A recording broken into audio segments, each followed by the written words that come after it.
Daniel explode ao ver Cristiano beijando Michelle, e suas palavras arrasadoras deixam tudo fora de controle, virando a vida dos três de cabeça para baixo. Cristiano desembarca no aeroporto como um homem que acabou de recuperar não apenas a liberdade, mas também a esperança. O rosto, marcado por meses de angústia, carrega um sorriso que parece gritar: "Eu venci!". Enquanto arrasta sua mala, o barulho das rodinhas no chão ecoa como um anúncio de sua chegada triunfal. Ele passa pelo portão de desembarque com passos firmes, ignorando os olhares curiosos. A cada movimento, é possível sentir a mistura de alívio e ansiedade que transborda de dentro dele. Eu vou surpreender a Michelle. Ela não vai acreditar quando me ver. A frase escapa de seus lábios como uma promessa, enquanto Cristiano respira fundo, como se o próprio ar do Brasil lhe devolvesse as forças. Do outro lado da cidade, Michelle olha pela janela da casa onde mora com Daniel. Há dias, ela não consegue evitar um aperto no peito que não sabe explicar. É como se algo estivesse prestes a acontecer. Seus dedos deslizam pela alça da caneca de café e a mente, sem permissão, a leva para o passado. Cristiano sorrindo ao sol, prometendo que voltaria para ela. Enquanto isso, Cristiano chama um táxi e dá o endereço com convicção. "Direto para a Vila das Palmeiras, por favor." A voz firme revela que ele já imaginou aquele momento inúmeras vezes. Ele sente o coração acelerar, mas ao invés de ceder à ansiedade, ele se apoia na memória de Michelle, como uma âncora que o manteve firme durante todo aquele pesadelo. No caminho, o táxi passa por ruas que ele não via há tempos. A cidade parece a mesma, mas ao mesmo tempo diferente. Talvez seja ele que tenha mudado. Os prédios, as árvores e até o céu, tudo parece sussurrar que ele está de volta, que a história dele ainda não acabou. "Ela vai ficar tão feliz. Eu sei que vai", murmura, como se precisasse ouvir isso em voz alta para acreditar. Mas lá no fundo, uma sombra de incerteza insiste em surgir. Um aviso silencioso que ele tenta ignorar. O carro vira na esquina da casa de Daniel e Cristiano sente uma onda de adrenalina tomar conta de si. Ele não percebe, mas o destino já está preparando um palco cheio de surpresas e conflitos para esse reencontro.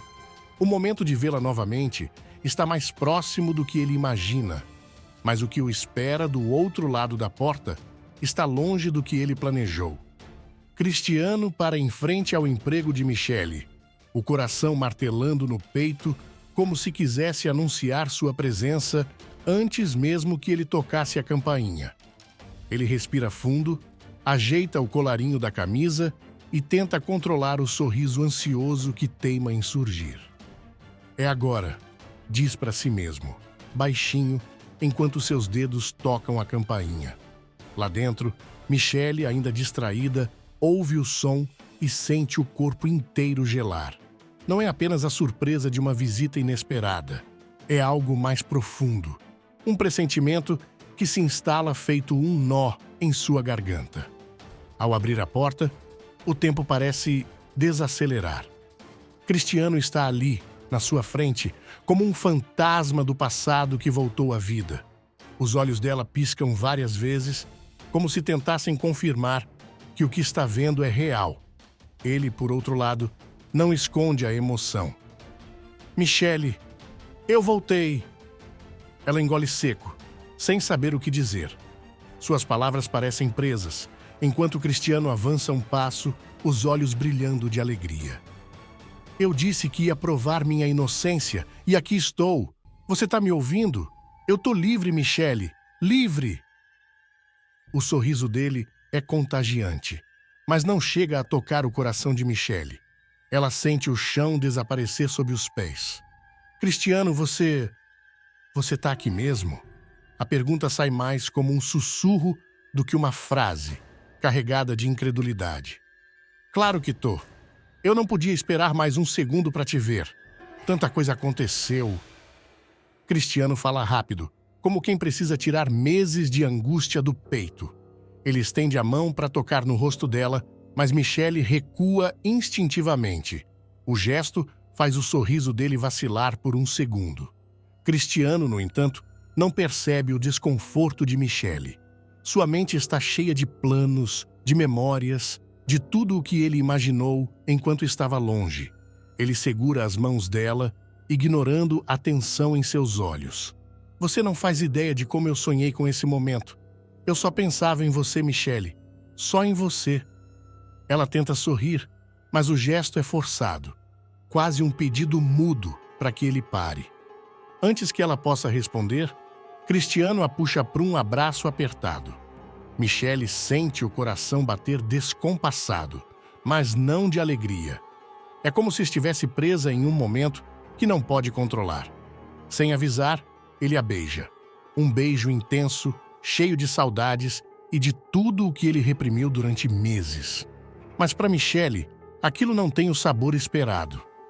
Ela tenta processar o que está acontecendo, mas antes que consiga, um barulho interrompe o momento. A porta da sala se abre e Daniel aparece. Ele para no meio do caminho, o olhar congelado em uma mistura de surpresa e indignação. O que está acontecendo aqui? Sua voz ecoa pela sala como um trovão, trazendo consigo o início de um caos inevitável. O ar parece congelar no instante em que Daniel surge na sala. Ele está parado ali, com os olhos arregalados e a expressão dividida entre incredulidade e fúria. Michelle recua imediatamente, como se o peso daquele momento fosse demais para suportar. Cristiano, por sua vez, ainda não percebe a gravidade da situação. Ele olha para Daniel com a confusão estampada no rosto, como quem tenta decifrar o porquê daquela interrupção. Quem é esse Michelle?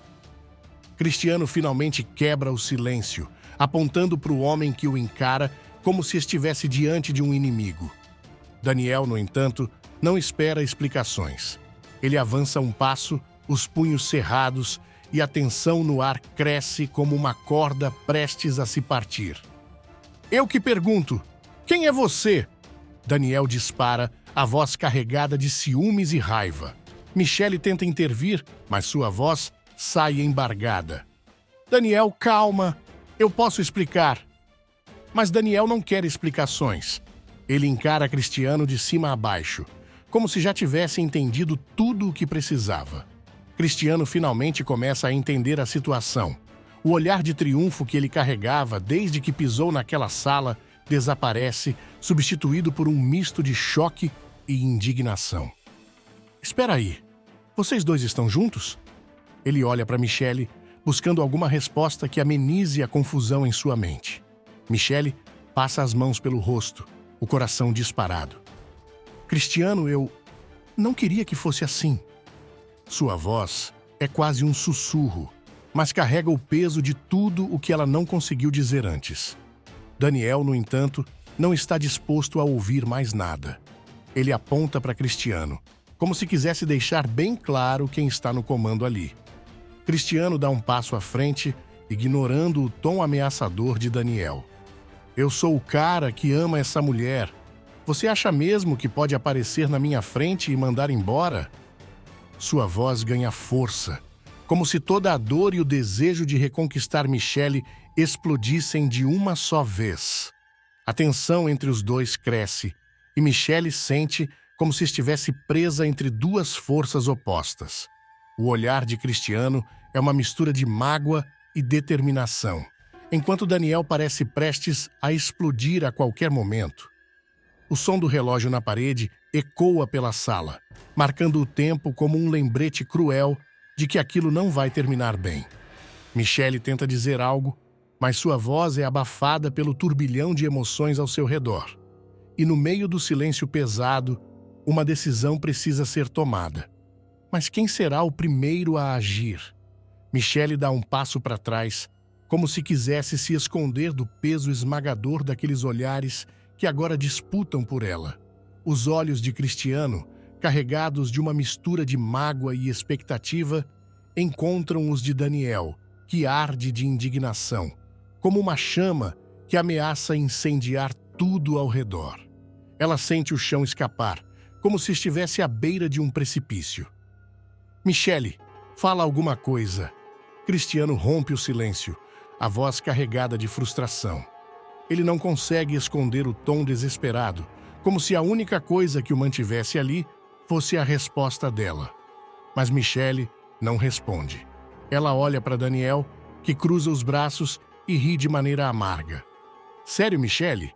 Esse cara tá esperando que você escolha ele, depois de tudo que a gente viveu? Ela tenta respirar fundo, mas suas palavras saem em fragmentos. Não era para ser assim.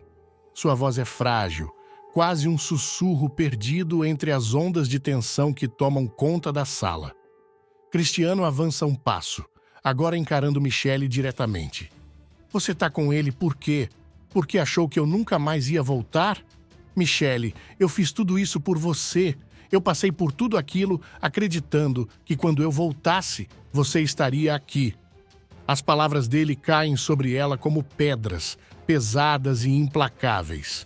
Michelle sente os olhos marejarem, mas não encontra forças para reagir. Daniel solta uma risada curta e sarcástica. Ah, então agora ele é o herói, né? Grande história. Mas onde ele estava quando você precisava de alguém? Onde ele estava quando você ficou sozinha? Cristiano dá meia volta, com os punhos cerrados, e encara Daniel de perto. O espaço entre os dois parece pequeno demais para conter tanta fúria. Eu estava lutando pela minha liberdade. Você acha que é fácil ser acusado de um crime que não cometeu? Enquanto você estava aqui, eu estava sobrevivendo pensando nela todos os dias. Michelle tenta intervir, a voz tremendo. Por favor, parem! Mas é como se os dois não a ouvissem.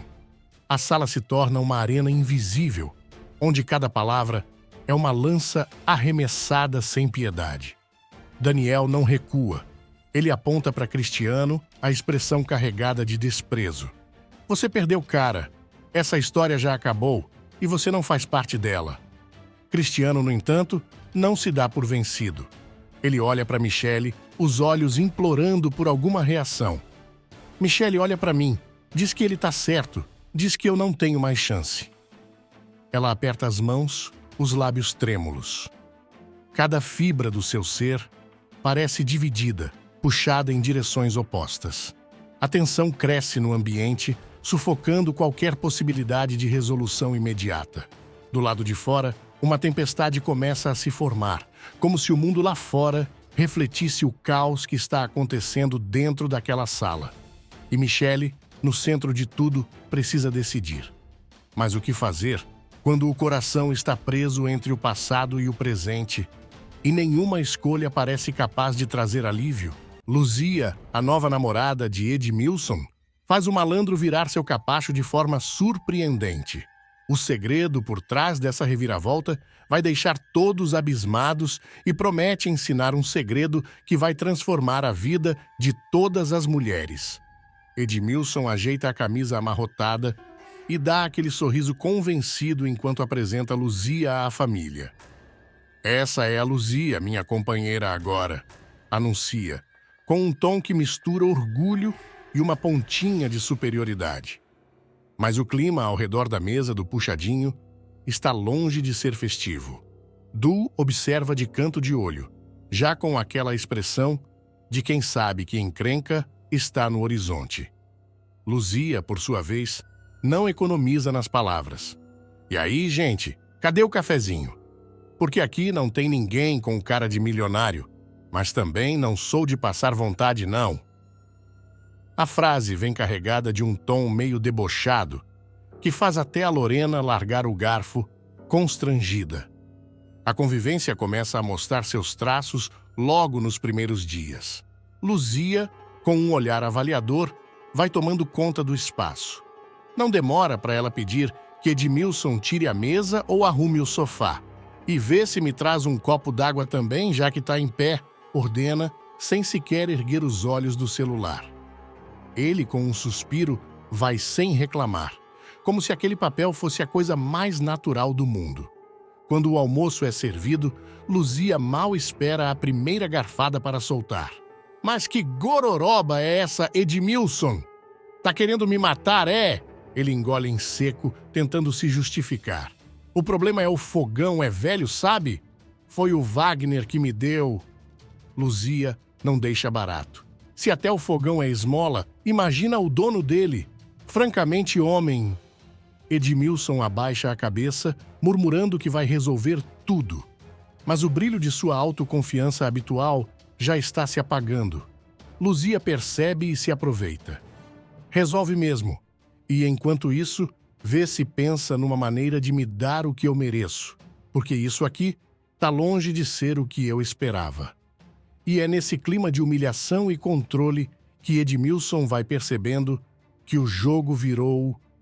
Edmilson serve o prato com as mãos ligeiramente trêmulas, tentando disfarçar o nervosismo. O cheiro da comida preenche o pequeno espaço do puxadinho. Mas Luzia franze o nariz antes mesmo de provar. O que é isso aqui, hein? Parece comida de hospital. Ela cutuca o arroz com o garfo, enquanto Edmilson tenta emplacar uma justificativa. É o fogão, Luzia, já te falei. Esse trem já veio com defeito. Culpa do Wagner. Ela ergue os olhos, lançando um olhar cortante que faz Edmilson recuar um passo. Ah, claro. Sempre a culpa é de alguém, né? Porque, óbvio, você não tem culpa de nada nessa vida, né, Edmilson? Aliás, se eu soubesse que estava entrando nessa furada, tinha ficado na minha birosca ganhando o meu dinheiro. Ele, agora sem saber onde enfiar a cara, força um sorriso tímido.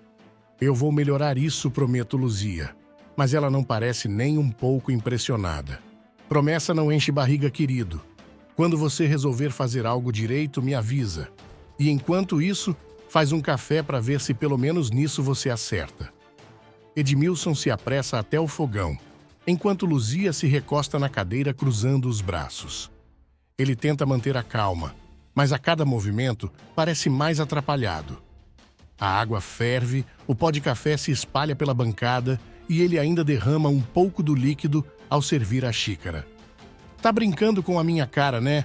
Olha isso, Edmilson, nem um café você sabe fazer. Tô começando a achar que eu fui amaldiçoada, viu? Luzia joga a cabeça para trás, soltando um suspiro dramático. Ele encara o chão por um momento, mas antes que consiga responder, Luzia se levanta de repente. E já que tá nessa vibe de agradar, aproveita e me dá uns trocados. Vou ao salão porque mais bonita eu preciso ficar.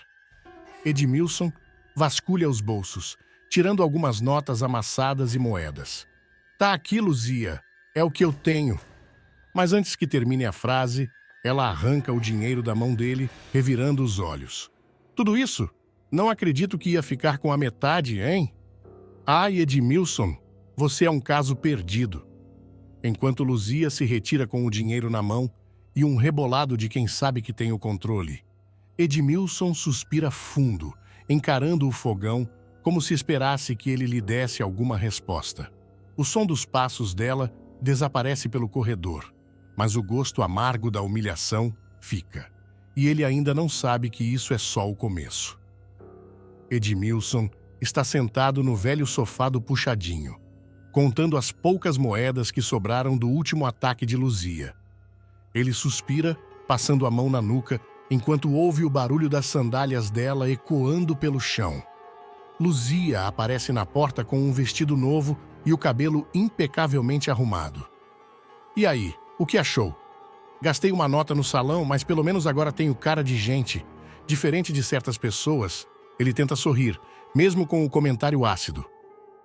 Tá bonita, Luzia. Sempre tá. Mas ela não responde, apenas se joga na poltrona pegando o celular.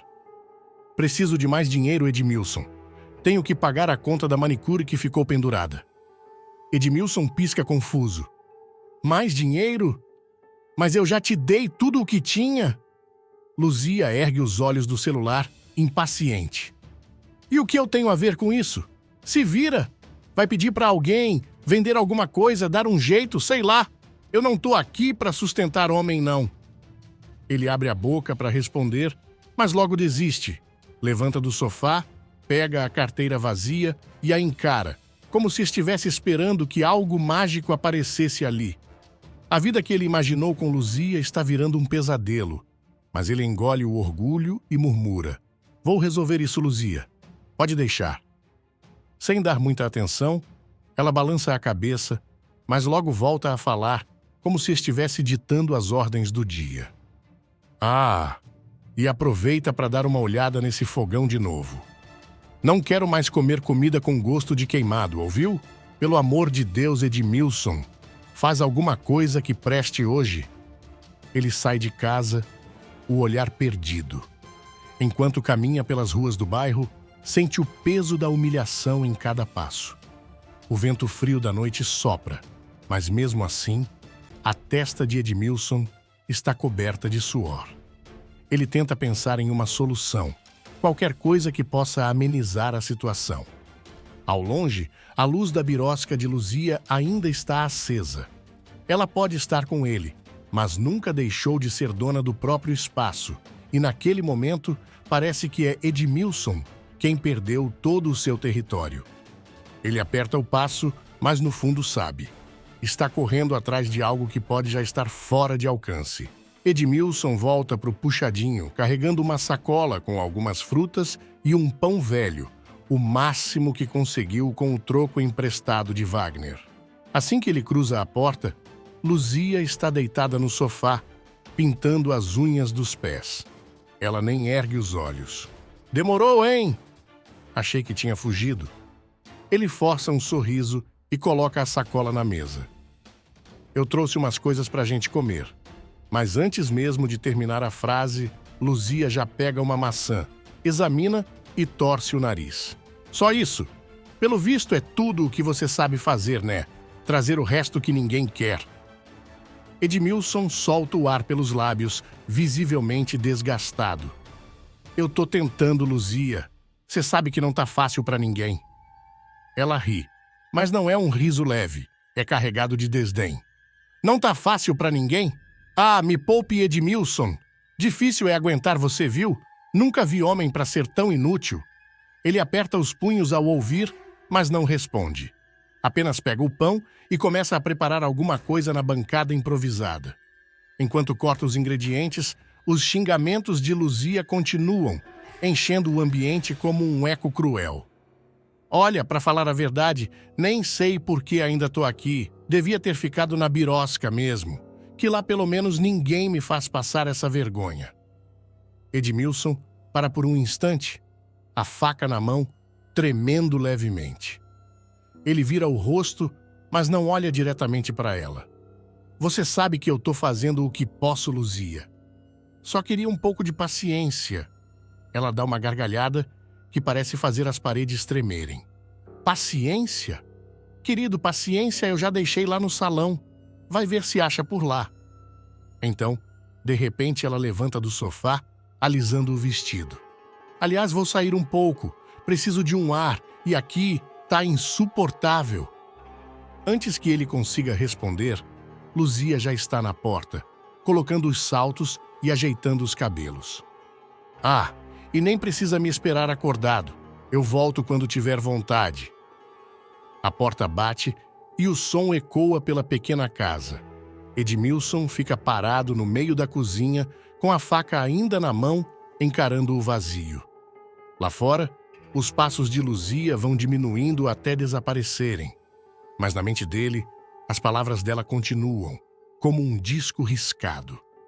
Ele se senta à mesa, o pão esquecido na bancada, e apoia a cabeça nas mãos.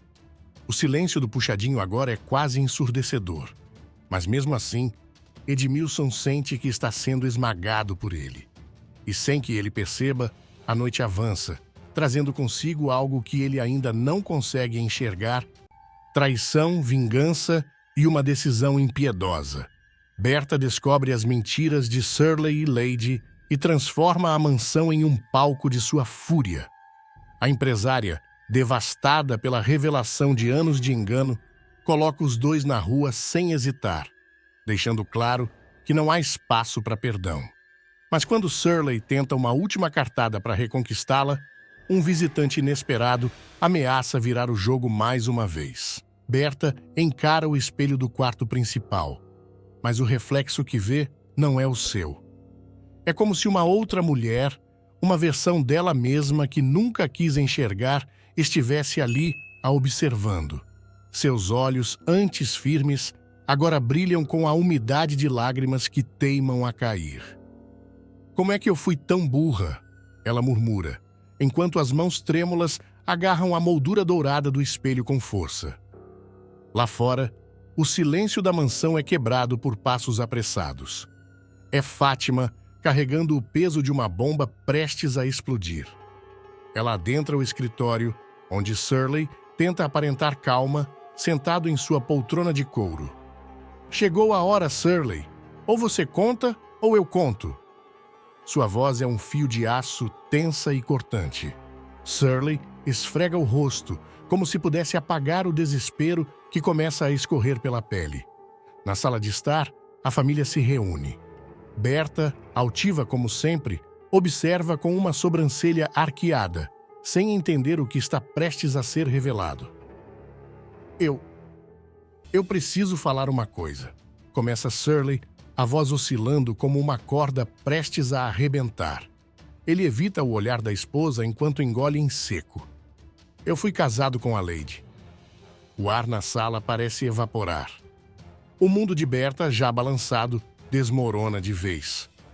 O quê? Ela solta num sussurro que carrega mais incredulidade do que raiva. O silêncio é tão profundo que se pode ouvir o tic-tac do relógio de parede. Shirley continua, agora mirando o chão como um réu diante do juiz. Nós temos uma filha. Ela se casou com o seu neto. A revelação cai como um trovão, ecoando na cabeça de Berta, que sente as pernas fraquejarem. Vocês dois me enganaram por todo esse tempo? Ela pergunta, mas não espera a resposta.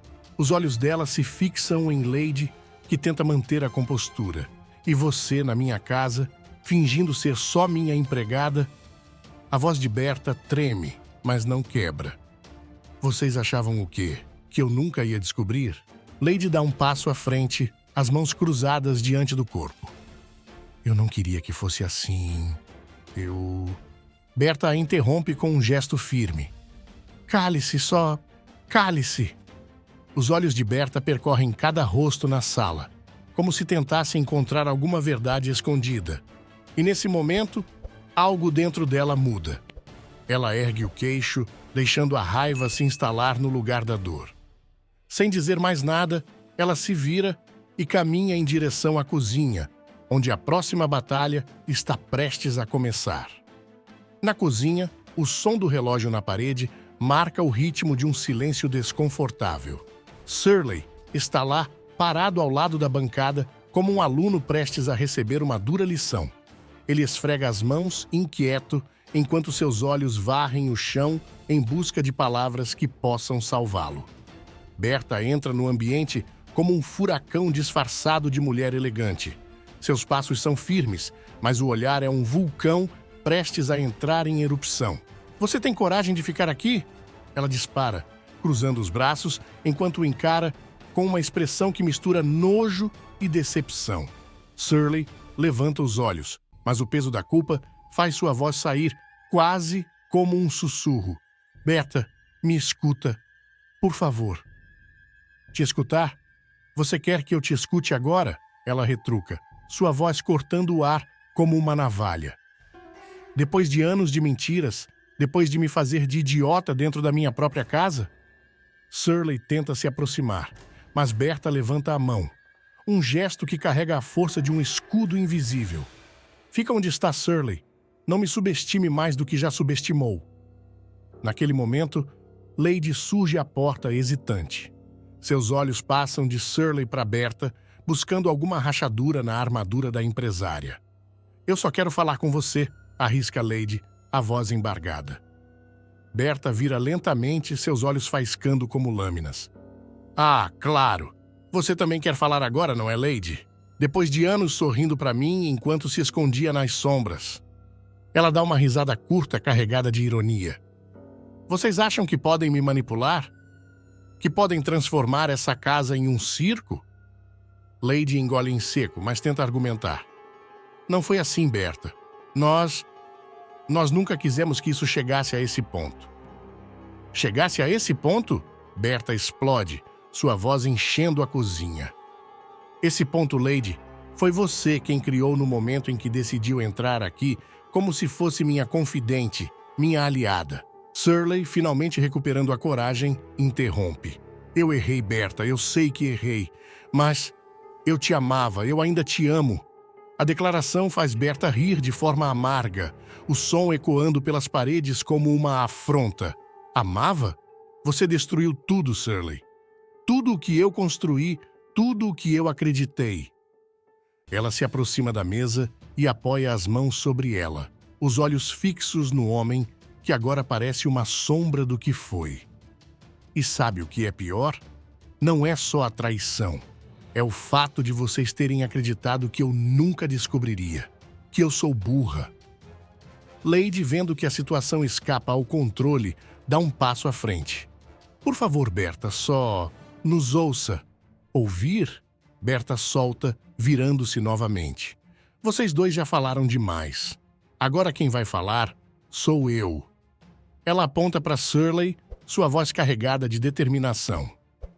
Você e ela têm exatamente 10 minutos para sair da minha casa. E não quero ouvir um único mas. Ela vira as costas e, sem olhar para trás, caminha em direção ao corredor, deixando a tensão no ar como uma corda esticada prestes a romper. Na sala, a voz abafada de Fátima soa ao fundo, enquanto Berta se prepara para o que vem a seguir. Berta atravessa o corredor com passos firmes. A mansão inteira parece congelada sob a tensão que ela carrega. Sua respiração está pesada, como se cada inspiração trouxesse à tona mais indignação. Ao chegar à sala de estar, ela para por um instante. Shirley e Lady estão ali em pé, como réus esperando pela sentença final. Vocês ainda estão aqui? Ela solta, sua voz cortante como vidro quebrado. Eu fui clara. Quero os dois fora da minha casa agora. Shirley dá um passo à frente, erguendo as mãos num gesto de súplica. Berta, por favor, me escuta. Não precisa ser assim. A gente pode conversar. Conversar? Berta interrompe, soltando uma risada sarcástica que ecoa pelas paredes. Você quer conversar depois de destruir minha confiança? Depois de usar minha casa como esconderijo para sua hipocrisia? Lady tenta intervir, sua voz baixa, mas carregada de nervosismo. Eu só quero que você entenda que não foi intencional. Berta se vira rapidamente para ela, os olhos faiscando. Não foi intencional? Você acha que eu sou o quê, Lady? Uma idiota completa? Entrar na minha casa, trabalhar para mim, fingir lealdade? E agora vem me dizer que não foi intencional? Shirley, desesperado, tenta puxar a responsabilidade para si. Foi tudo culpa minha, Berta. Eu não queria que você descobrisse assim. Eu nunca quis te machucar. Machucar? Berta dá 2 passos na direção dele, sua presença imponente como uma tempestade prestes a desabar. Você quebrou algo em mim que talvez nunca mais se conserte, Shirley. E agora vem aqui com essa cara de arrependimento barato, achando que umas palavras bonitas vão resolver tudo? Ela respira fundo, mas sua voz não perde a força. Vocês dois já tomaram demais de mim. Minha confiança, minha paz, até meu orgulho. Berta vira o rosto para Lady, apontando o dedo para a porta. Mas agora chega. Eu estou tomando de volta o que é meu. E isso começa com vocês dois fora daqui. Lady, sentindo a gravidade da situação, murmura. Não precisa ser assim, Berta. Eu posso ir. Mas Shirley... Não, os dois! Berta corta, sua voz reverberando pela sala. Ela dá meia volta e caminha até a entrada da casa, abrindo a porta com força. Ou saem por bem, ou vou chamar alguém para colocar vocês para fora. Shirley hesita por um momento, mas a expressão de Berta não deixa dúvidas. Ela não vai recuar. Ele olha para Lady e juntos começam a caminhar lentamente em direção à porta. Cada passo parece pesar como chumbo. Do lado de fora, a chuva começa a cair fina, trazendo um clima de despedida carregado de simbolismo. Quando eles cruzam o limiar da porta, Berta fecha-a com força atrás deles, como quem sela o fim de um capítulo. Ela permanece parada por um instante, encarando o chão, enquanto lá fora, Shirley tenta cobrir Lady da chuva com seu casaco. A mansão volta ao silêncio, mas dentro dela, a tempestade ainda ruge. Lá no fundo, passos ecoam novamente. Fátima surge com um envelope em mãos, hesitante. Berta está na sala de estar, de pé diante da lareira apagada, como uma estátua. A chuva lá fora tamborila nos vidros, criando um som de fundo que parece amplificar o vazio que ela sente por dentro. Na mão, um copo de cristal meio cheio de vinho que ela gira lentamente, sem nunca levar aos lábios. A mansão está quieta, mas não em paz. De repente, passos ressoam pelo corredor. É Fátima, com uma expressão carregada de hesitação, segurando um envelope. Dona Berta, ele pediu para eu entregar isso para a senhora. Berta olha para o envelope como se fosse um objeto contaminado. Seus olhos estreitam. Ele ainda acha que pode me manipular? Ela murmura, mais para si do que para Fátima. Pegando o envelope com 2 dedos, ela o abre com desprezo, como quem rasga um papel sem valor. Dentro, uma carta escrita por Shirley. O texto é curto, mas cheio de promessas e desculpas vazias. Berta, você sempre foi o amor da minha vida. Eu errei, mas nunca quis te perder. Ela lê em voz alta, cada palavra impregnada de um sarcasmo amargo. Amor da minha vida? Berta exclama, rindo com incredulidade. Depois de tudo isso, ele ainda tem coragem de usar essas palavras? Fátima permanece ao lado, imóvel, até Berta lançar a carta sobre a mesa com força. Quer saber o que mais me irrita, Fátima? Não é nem a traição em si, é a ousadia. É essa certeza que ele sempre teve de que eu ia perdoar qualquer coisa. Nesse momento, há uma batida na porta. Fátima dá um passo à frente, mas Berta ergue a mão pedindo que ela pare. Deixe, eu mesma vou atender. Berta atravessa o corredor com a postura de uma rainha, indo para o campo de batalha. Ao abrir a porta, Shirley está ali, debaixo da chuva fina, completamente ensopado. Seus olhos a procuram com uma mistura de desespero e esperança. Berta, me dá 1 minuto, só 1 minuto, por favor, ele implora, as palavras saindo atropeladas. Ela o encara, imóvel, antes de dar um passo para fora, deixando a chuva molhar os ombros de sua roupa impecável. Você perdeu o direito de me pedir qualquer coisa, Shirley, e mesmo assim, aqui está você, se arrastando de volta, como se as suas palavras ainda significassem algo. Eu sei que errei, ele começa, mas ela o interrompe com um gesto brusco. Você não sabe nada. Você acha que pedir desculpas vai apagar o que você fez? Você destruiu a única coisa que realmente deveria prezar: a minha confiança. Shirley tenta se aproximar, mas ela recua, levantando a mão como uma barreira invisível. Não dê mais nenhum passo. O que você tinha aqui acabou. E não adianta vir com suas lágrimas, porque nem a chuva que está caindo agora consegue lavar essa sujeira que você deixou. Por um instante, Shirley fica sem palavras, seus ombros caindo sob o peso da derrota. Lá de dentro, Fátima observa a cena em silêncio, enquanto Berta vira as costas para Shirley e entra novamente na mansão, batendo a porta com um estrondo que ecoa pela casa. Ela se apoia na parede do corredor, respirando fundo. A chuva continua do lado de fora e o som de passos ecoa novamente, mas, dessa vez, vindo da escada. Uma figura inesperada surge, trazendo consigo um novo turbilhão de emoções prestes a explodir. Um vídeo revelador e uma acusação de traição brutal dão início a um confronto devastador entre Viola e Mavi, onde segredos sombrios finalmente vêm à tona. Se destruir vidas é ser inteligente, então parabéns, Viola. Você é um gênio da crueldade.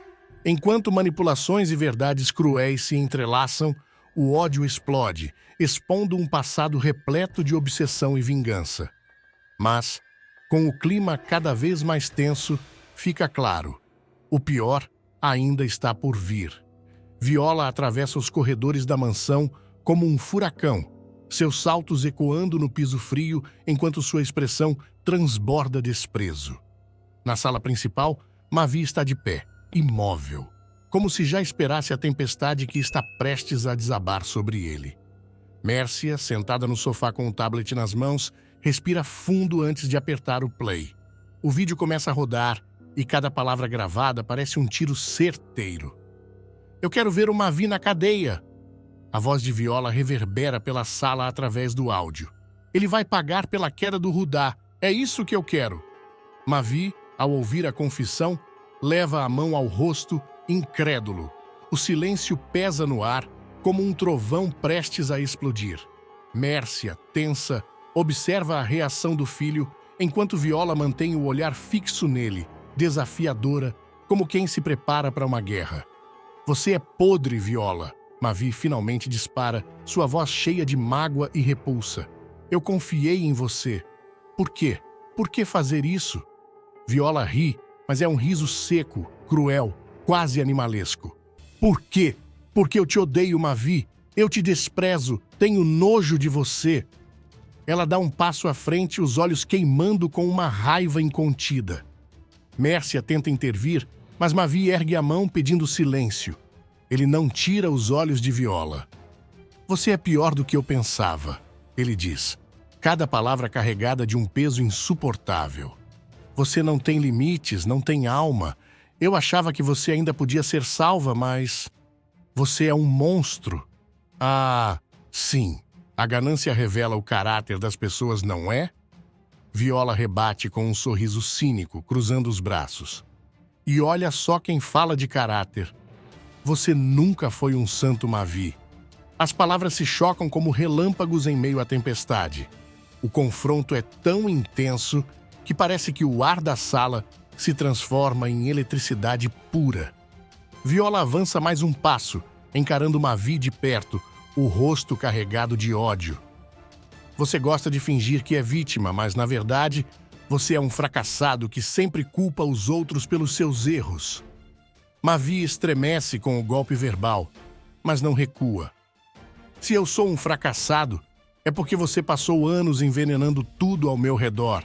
Até o Rudá. Você nunca o amou, não é? Só queria se vingar de mim." Os olhos de Viola brilham com um misto de dor e fúria. "Eu não amei Rudá?" Ela sussurra, a voz carregada de sarcasmo. "Você sequer sabe o que é amor, Mavi, e não pense que essa sua pose de mártir vai me deter." O clima entre os dois está insuportavelmente tenso. No canto, Mércia assiste à cena, perplexa e sem saber se deve intervir ou deixar que as verdades venham à tona. No fundo, porém, tanto ela quanto Mavi ainda não sabem o quão longe Viola está disposta a chegar para destruí-lo. Mércia está inquieta, andando de um lado para o outro na sala de estar, com o tablet pressionado contra o peito, como se segurasse uma arma carregada. O vídeo, sua prova mais valiosa, é o fio que sustenta a verdade prestes a explodir.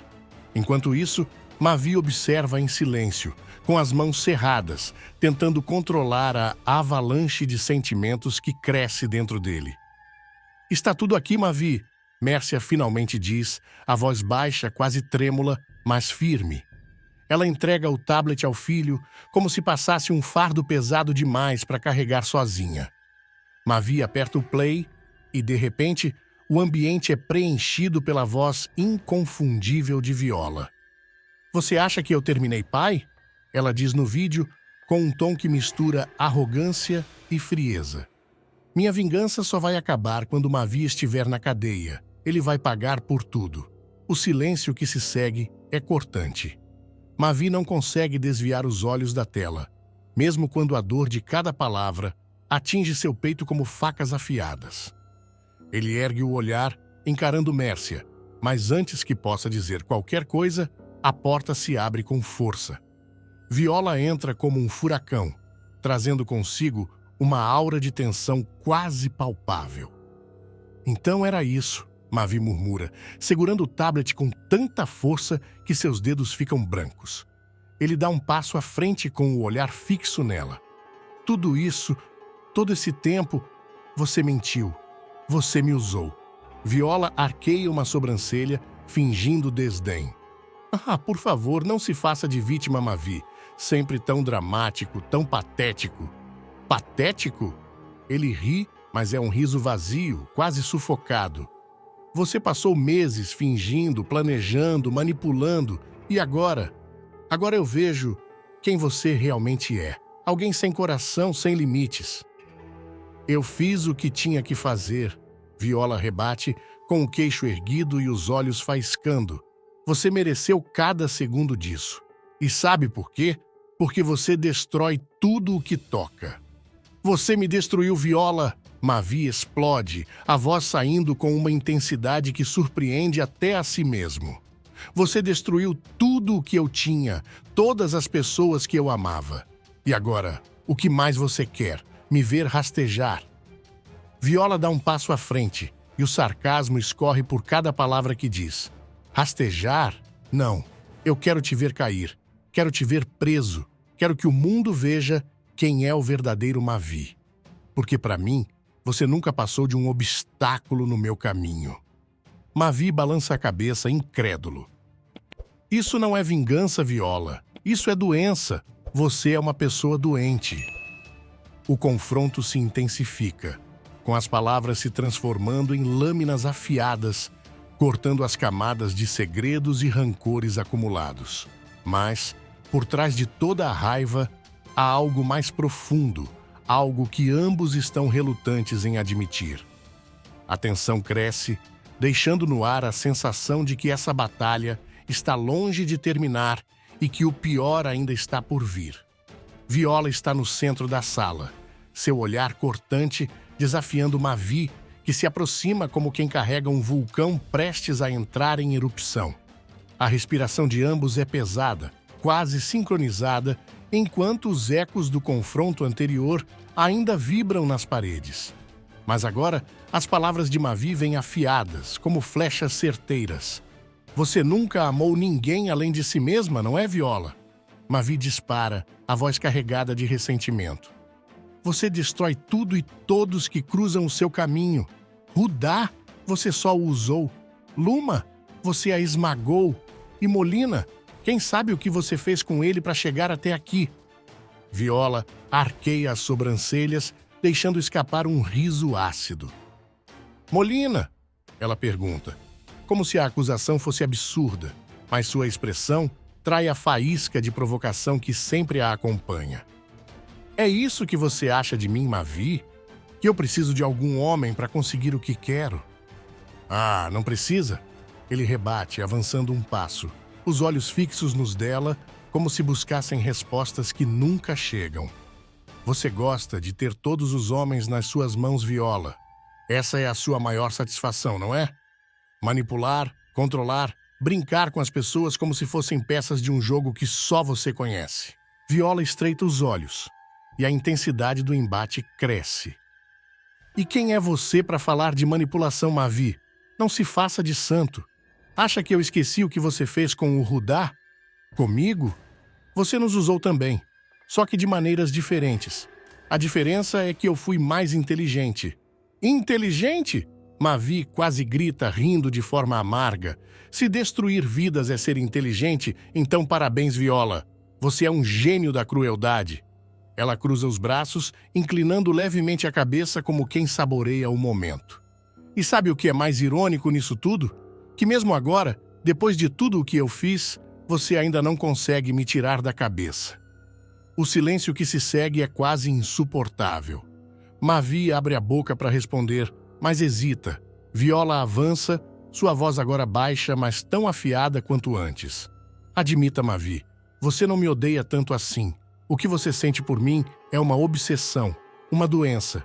Ele recua, mas apenas por um instante, antes de revidar com uma intensidade ainda maior. Obsessão. O que eu sinto por você é repulsa, Viola. Nojo. Eu te salvei, eu te dei tudo, E o que você fez? Me traiu. Você destruiu até quem confiava em você. E o pior de tudo, você nunca vai parar. Nunca.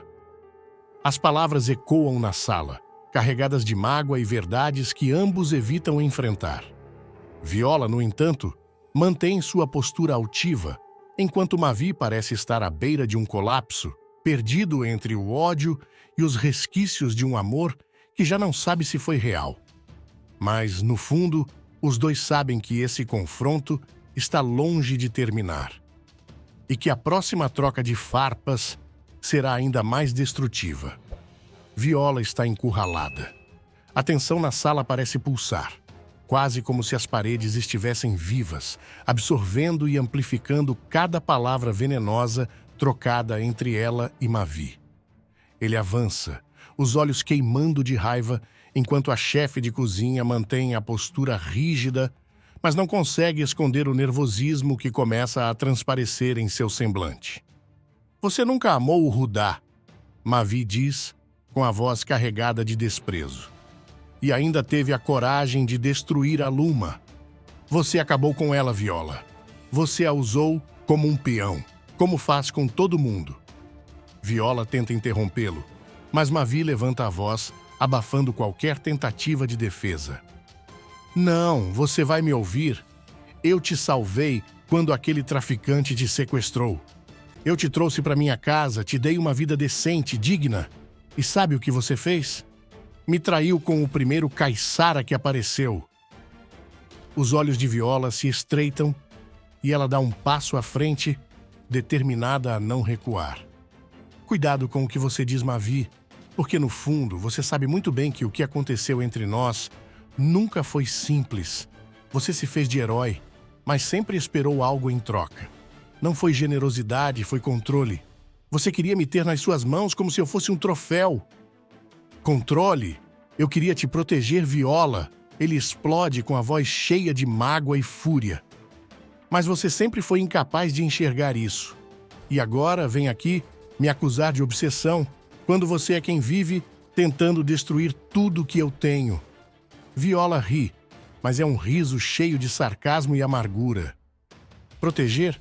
Você acha que eu preciso da sua proteção, Mavi? Eu nunca precisei de você para nada. E sim, eu fiz o que fiz com o Molina. Mas sabe por quê? Porque ele foi esperto o suficiente para ver que você não passa de um hipócrita. As palavras saem como lâminas, cortando qualquer possibilidade de trégua.